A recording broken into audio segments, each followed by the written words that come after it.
بسم اللہ الرحمن الرحیم۔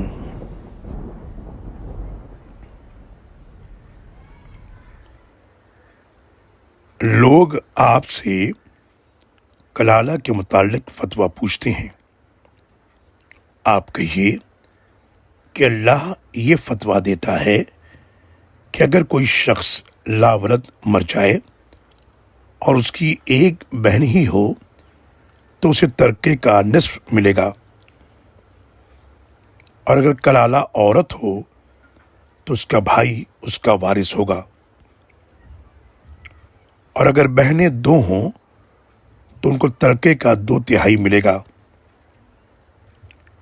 اور اگر کئی بہن بھائی ہوں یعنی مرد اور عورتیں ملے جلے ہوں تو مرد کو 2 عورتوں کے برابر حصہ ملے گا۔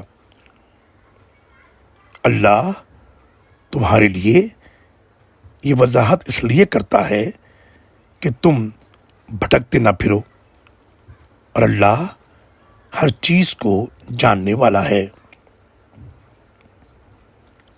سورہ نساء آیت نمبر 176۔ یہ سورہ نساء کی آخری آیت ہے۔